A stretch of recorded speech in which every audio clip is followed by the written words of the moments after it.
இயேசு ஜீவிக்கிறார். சுவிசேஷ ஊழியம் வழங்கும் ஜீவ வார்த்தைகள். கிறிஸ்துவில் பிரியமானவர்களே, ஆண்டவர் இயேசு கிறிஸ்து நாமத்தில் உங்களை யாவரையும் அன்போடு வாழ்த்தி வரவேற்கிறோம். இயேசு ஜீவிக்கிற ஊழியத்தின் சார்பாக ஜீவ வார்த்தைகள் நிகழ்ச்சி வந்திருக்க உங்களை கர்த்தர் ஆசீர்வதிப்பாராக. ஒவ்வொரு வாரமும் இதே நேரத்தில் இந்த வார்த்தைகளை கேளுங்கள், அனைவரும் கேட்க செய்யுங்கள். ஊழியத்திலே பயன்படுத்த விரும்பினாலும் எங்களுடைய வெளியீடுகள் தேவையானாலும் எங்களோடு தொடர்பு கொள்ளுங்கள். நாம் ஒருமித்து நாமத்தை உயர்த்துவோமாக. யூடியூபிலே நீங்கள் பார்க்க விரும்பினாலும் செய்திகளை நீங்கள் பார்த்துக்கொள்ளலாம். கர்த்தர் நம்மை ஆசீர்வதிப்பாராக. இந்த நாளிலே தேவன் நமக்கு தருகிற வார்த்தை நான் வாசிக்கிறேன், ஜெபத்துடன் கேளுங்கள். எரேமியா புஸ்தகம் 7ஆம் அதிகாரம் 23-4 வசனங்கள். என் வாக்குக்கு செவி கொடுங்கள், அப்பொழுது நான் உங்கள் தேவனாயிருப்பேன், நீங்கள் என் ஜனமாயிருப்பீர்கள். நான் உங்களுக்கு கற்பிக்கும் எல்லா வழிகளிலும் நீங்கள் உங்களுக்கு நன்மை உண்டாகும்படிக்கு நடவுங்கள் என்கிற விசேஷத்தையே அவர்களுக்கு சொல்லி கட்டளையிட்டேன்.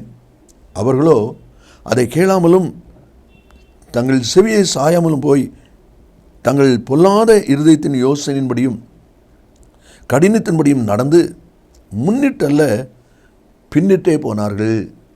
இஸ்ரவேல் ஜனங்களுக்கு நான் சகல காரியங்களை கற்றுக் கொடுத்திருக்கிறேன். அதன்படி அவர் நடந்தால் நான் அவர்கள் தேவனாயிருப்பேன், அவர்களின் ஜனமாயிருப்பார்கள் என்று கர்த்தர் பேசுகிறார்.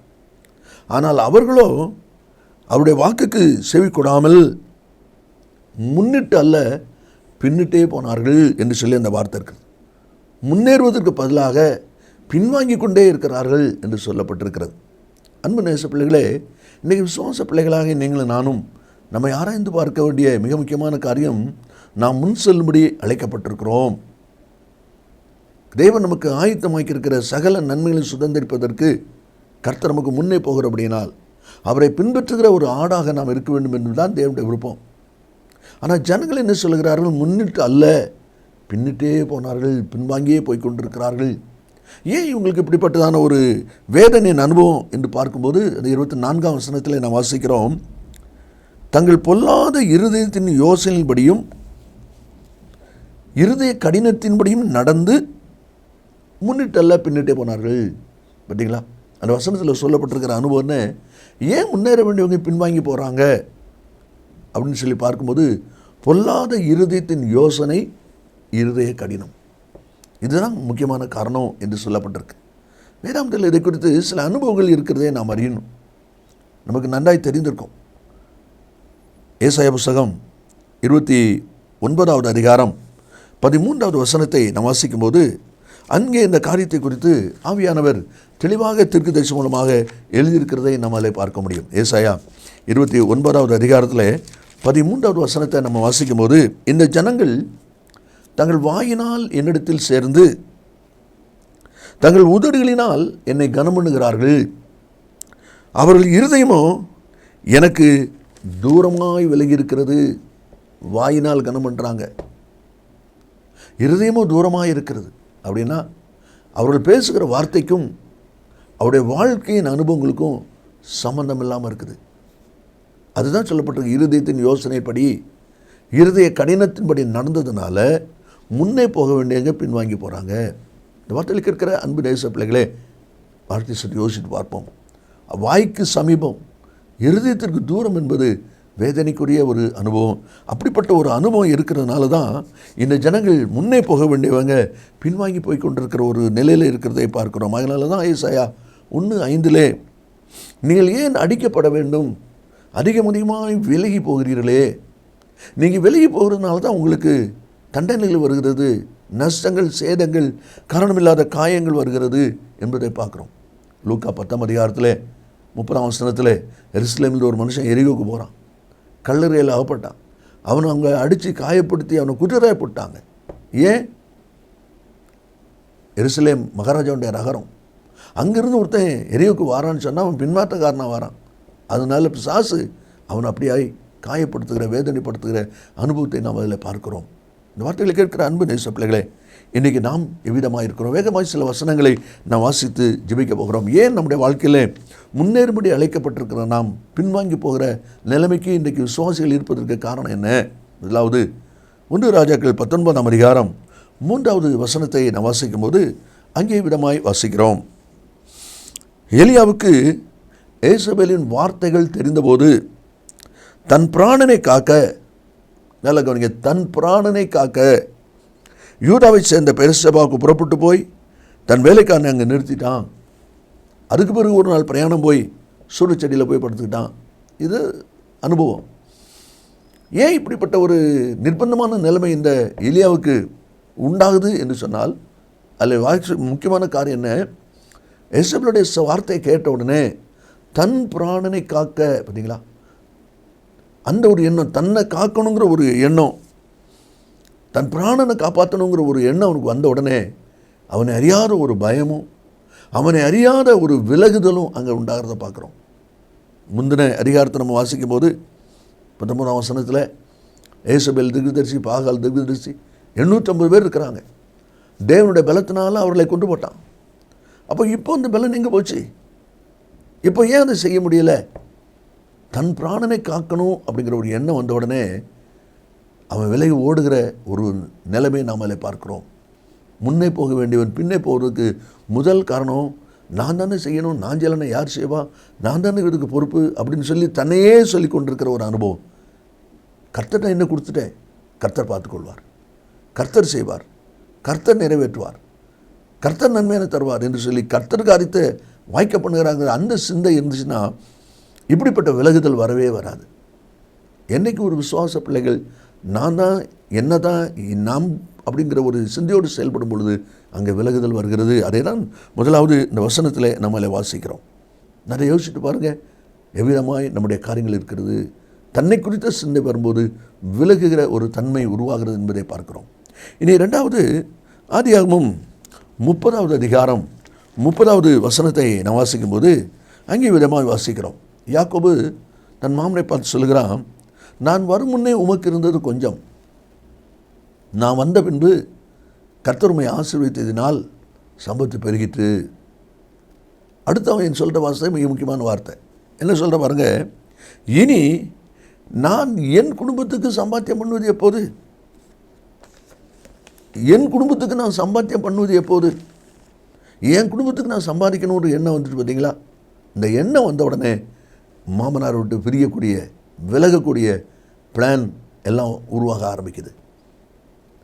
என் குடும்பத்துக்கு நான் செய்யணுமே, என்னுடைய குடும்பம் அப்படிங்கிற ஒரு சிந்தை வந்த உடனே விலகக்கூடிய ஒரு நிலை வருகிறதை நாம் அதில் பார்க்கணும். அது அந்த வசனத்திலே சொல்லப்பட்டிருக்கிறது.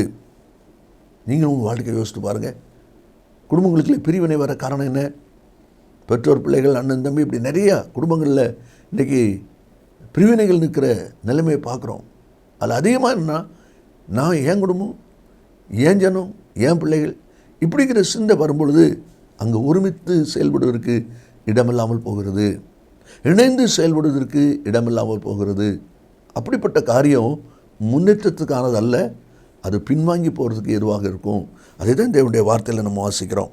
அப்போ அந்த வார்த்தையின்படி நாம் எவ்விதமாக இருக்கணும்னு யோசித்து பாருங்கள். அந்த 30வது அதிகாரத்தில் நீங்கள் வாசித்து பார்த்தீங்கன்னா அதில் சொல்லப்பட்டிருக்கிற காரியம், அவன் அப்படி பேசின உடனே மாமனார் கேட்க, நான் உனக்கு என்ன செய்யணும்? நீங்கள் ஒன்றும் செய்ய வேண்டாம், புள்ளி வரிவுள்ள ஆடு எனக்கு, அது இல்லாதது உங்களுக்கு. சரி, ஓகே அப்படின்னு சொல்லிட்டாரு. இவன் என்ன பண்ணுறான் பாருங்கள், 32ஆம் வசனத்தில் அந்த பிரித்து கொள்கிறான், தனித்தனியாக ரெண்டும். அவரும் அதுக்கு ஓகே அப்படின்ட்டார். பின்னால் நீங்கள் வாசி பார்த்தீங்கன்னா அந்த பகுதியில் பின்னால் நீங்கள் வாசிங்க, ஆடுகள் தண்ணி குடிக்க வரும்போது பொலிவதுண்டுன்னு போட்டிருக்கு. அப்படிப்பட்ட சமயத்தில் இந்த மரத்தினுடைய பட்டையை உரித்து அதில் அந்த வரி இருக்கிற மாதிரி அவன் போடுறான். அந்த வாசிக்க உங்களுக்கு நல்லா புரியும், டைம் இல்லை. அப்போ இப்படி இனி போடுற பலமான ஆடுகள் பொலியும் போது இதை செய்கிறான், பலவீனமானது செய்யும்போது இதை இப்படி செய்ய மாட்டேங்கிறான். காரணம் என்ன? பலமானது தன்னை சேரணும், பலவீனமானது மாமனாரை சேரணும். எவ்வளோ தந்திர மந்திரம்லாம் வருது பாருங்க. ஏன் என் குடும்பத்துக்கு நான் சம்பாதிக்கிறது எப்போ? பார்த்தீங்களா? அந்த சிந்தை வந்த உடனே பல தேவையில்லாத குழப்பமும் தேவையில்லாத ஆசீர்வாத குறைவான காரியங்களும் அங்கே ஏற்படுகிறதை, செயல்படுத்தப்படுகிறதை நாம் அதில் பார்க்குறோம். இந்த வார்த்தையில் கேட்கிற அன்பு நேச பிள்ளைகளே, குடும்பம் ஜனங்கள் ஒருமித்து இருக்கணும்னு சொன்னால் என் பிள்ளை, என் குடும்பம், எனக்கு அப்படிங்கிற சிந்தை வராமல் இருப்பது நல்லது. அது வந்ததுன்னு சொன்னாலே அங்கு பிரிவினைக்கு நேராக, பின்மாற்றத்துக்கு நேராக, ஆசீர்வாத குறைவுக்கு நேராக அது கொண்டு போய்விடும் என்பதை தான் அதில் நாம் பார்க்கிறோம். அதே போல் 3வது ஒரு வசனத்தை நம்ம வாசிக்கும் போது லூக்கா சுவிசேஷத்தில் ஆண்டவர் இயேசு சொல்கிற ஒரு ஓமையை நம்ம அதில் வாசிக்கிறோம். அதில் சொல்லப்பட்டிருக்கிறது லூக்கா 15:11-12, ஒரு தகப்பனுக்கு 2 குமாரர் இருந்தார்கள். அவர்களில் இளையவன் தகப்பனை நோக்கி, தகப்பனே, ஆஸ்தியில் எனக்கு ஒரு பங்கை எனக்கு தர வேண்டும். ஆஸ்தியில் எனக்கு ஒரு பங்கை எனக்கு தரணும். அப்பாவுடைய சம்பாத்தியம் பிள்ளைகளுக்கு தான். இவன் கேட்டாலும் கேட்காட்டாலும் ஒரு நாள் இவனுக்கு கிடைக்க தான் போகுது. ஆனால் இப்போ உடனே எனக்கு வேணும். அந்த கேள்வி கேட்டதுனால, அப்படி கேட்டு அந்த வார்த்தையை அவன் பெற்றுக்கொண்டதுனால, அந்த வார்த்தைகளை அவன் ஏற்றுக்கொண்டதுனால பின்னால் நம்ம பார்க்குறோம், அதை துன்மார்க்கமாக ஜீவனம் பண்ணி அவன் நஷ்டப்படுத்தி போட்டான், அதை சேதப்படுத்தி போட்டான். காரணம் எல்லாவற்றிலும் அவன் நஷ்டமான காரியத்தை இழந்து போனான் என்பதை நாம் அதில் பார்க்குறோம். அப்போ அன்பு நேச பிள்ளைகளே, ஏன் இப்படிப்பட்ட ஒரு பின்வாங்குகிற பின்மாற்றமாய் போகிற ஒரு நிலை ஏற்படுகிறது என்று சொன்னால், என் பங்கு எனக்கு வேணும். பார்த்தீங்களா? அது வரைக்கும் எல்லாம் ஆசீர்வாதமாக இருக்குது, அது வரைக்கும் எல்லாம் பெருக்கமாக இருக்குது, அது வரைக்கும் எல்லாம் மேன்மைக்குரியதாக இருக்குது. ஆனால் எப்போ எனக்குள்ளது எனக்கு வேணும் அப்படிங்கிற சிந்தை உண்டாகுதோ, அன்றைக்கு அப்பா விட்டு தூரம் போகிற நிலை வருது, பின்வாங்குகிற நிலை வருது. எல்லாவற்றையும் செலவழித்து வெறுமை அடைஞ்சு பன்றி சாப்பிட்ற ஆகாரம் கூட கிடைக்காத அளவுக்கு பரிதாபமான ஒரு நிலைமைக்கு அவன் போயிட்டான். காரணம், தகப்பனை விட்டு போகிறதுனால, எனக்குள்ளது எனக்கு வேணும், என் பங்கு வேணும்னு கேட்குறதுனால. அப்போ இப்படிப்பட்ட இறுதியத்துடைய அந்த பொல்லாத எண்ணங்களுக்கு இடம் கொடுக்கும்போது இப்படிப்பட்ட வேதனையான அனுபவங்கள், பின்வாங்கி போகிற அனுபவங்கள் அதில் ஏற்படுகிறதை நாம் அதில் பார்க்குறோம். கடைசியாக ஒரு வசனத்தை நாம் வாசித்து ஜெபிக்க போகிறோம். 4வதாக நியாயாதிபதிகள் 14வது அதிகாரம் 8வது வசனத்தை நாம் வாசிக்கும்போது, அங்கே நாம் வாசிக்கிறோம், நியாயாதிபதிகள் 14:8, சில நாளைக்கு பின்பு சிம்சோன் அவளை விவாகம் பண்ண திரும்பி வந்து சிங்கத்தின் உடலை பார்க்கிறதற்கு வழி விலகி போனான். சிங்கத்தின் உடலை பார்க்கிறதற்கு வழி விலகி போனான். சிங்கம் நாங்கள் ஷோகேஸில் வச்சுருக்குது, இல்லை பார்க்கில் பூங்கால் வச்சுருக்கிற மாதிரி வச்சுருக்குதா? ஒரு நாள் அடித்து போட்டான், செத்து போச்சு, தூக்கி போட்டான். ஆகாது, நாட்டம் பிடிச்சது, வேண்டாம். அந்த ஒதுக்குனதை, வெறுத்ததை பார்க்கணுன்னு ஒரு எண்ணம் வருது. பார்த்தீங்களா? அந்த சிங்கத்தின் உடலை பார்ப்பதற்கு வழி விலகி போனான். அப்போ என்ன யார் ஒருவர் வேண்டாம் என்று விட்டுவிட்டதை, ஒதுக்கி விட்டதை, புறம்பே தள்ளினதை திரும்ப பார்க்கணுன்னு என்ன வருதோ அது என்னாச்சுன்னு பார்ப்போம், என்ன நடந்ததுன்னு கொஞ்சம் கவனிப்போங்கிற அந்த சிந்தை வருதோ அவர்கள் பின்வாங்குவார்கள். அதை தான் சிம்சன் வாழ்க்கையில் பார்க்குறோம். சிங்கத்தின் உடலை பார்ப்பதற்கு வழி விலகி போனான். அதை பார்க்க வேண்டிய அவசியம் என்ன? அது வேண்டான்னு போட்டிருக்கு, எலும்பு கூட நாத்தத்தையும் பின்னி பார்க்கணும். போனதுனால என்ன நடந்தது? உள்ள தேனை பார்க்குறான். தேனை தான் பார்த்தான ஒழிய அவன் நசரே பிரதிஷ்டை உள்ளவன், செத்து போன உடலை தொடக்கூடாது, அந்த எண்ணமே அவனுக்கு மறந்து போச்சு. தேனை பார்த்த உடனே தேனை எடுத்து சாப்பிட்டான். கடைசியில் பாருங்கள், அவனுடைய கண் பிடுங்கப்படுவதற்கு பல அனுபவங்கள் இருக்குது, அதில் இது ஒரு அனுபவம். அவனுடைய பிரதிஷ்டை முறிஞ்சு போகுது. ஏன் முறிஞ்சுது? வேண்டான்னு போட்டதை பார்க்க போனதுனால. என்றைக்கு தேவனுடைய பிள்ளைகள் விலைக்கின ஒன்றை, ஆகாதுன்னு தள்ளின ஒன்றை பார்க்கணுன்னு சிந்தை வருதோ உங்கள் வாழ்க்கையில் பின்மாற்றம் வரும். அதே தான் பார்க்குறோம். ஜனங்கள் முன்னிட்டு அல்ல பின்னிட்டே போனார்கள். இந்த வார்த்தையில் கேட்கிற அன்பு நேச பிள்ளைகளே, உங்களுடைய வாழ்க்கையில் கூட நீங்கள் யோசித்து பாருங்கள். எண்ணாகமத்தில் இஸ்ரவேல் ஜனங்களை கர்த்தர் வழிநடத்தி கொண்டு வரும்போது அநேக இடங்களில் அவங்க முறுமுறுக்கிற காரணமே, நாங்கள் இன்னும் எகிப்தை நினைக்கிறோம், கிரயமில்லாமல் சாப்பிட்ட மச்சத்தை நினைக்கிறோம். பார்த்தீங்களா? வந்துட்டாங்க கானானுக்கு, இன்னும் பழச விடலை, பழைய பாவத்தையும் சாபத்தையும் விடலை. அந்த எண்ணங்கள் இருக்கிறதுனால தான் அவங்களுடைய வாழ்க்கையில் ஆசீர்வாத குறைவு. அதை தான் ஆண்டவர் இன்றைக்கு நமக்கு சொல்கிறார். இஸ்ரவேலர் முன்னிட்டல்ல பின்னிட்டு போனார்கள். முன்னேற வேண்டியவங்க பின்வாங்கி போய்கிட்டு இருக்கிறாங்க. அதுக்கு காரணம் என்ன? 4 அனுபவங்கள். 1, தன் பிராணனை காக்கணும்னு எண்ணம் எலியாவுக்கு வந்தபோது சூரச்செடிக்கு ஓடிட்டான்.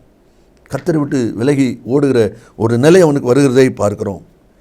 என் குடும்பத்துக்கு நான் சம்பாதிக்க வேண்டாமா? அந்த எண்ணம் வரும்போது மாமனார் வீட்டிலேயே அவன் தேவையில்லாத குழப்பத்தை செய்கிற ஒரு மனுஷனாக யாக்கோபு மாறிவிட்டதை நாம் அதில் பார்க்குறோம். அதே போல் என் பங்கு எனக்கு வேணும் இளையகுமார் கேட்குறான். கடைசியில் முடிவு என்ன? பன்றி சாப்பிட்ற சவுடு கூட அவனுக்கு கிடைக்கல. பரிதாபமான ஒரு நிலைமைக்கு போயிட்டான். வேண்டான்னு தூரப்பட்ட சிங்கத்தை பார்க்க போனால் பிரதிஷ்டை முடிஞ்சு போச்சு.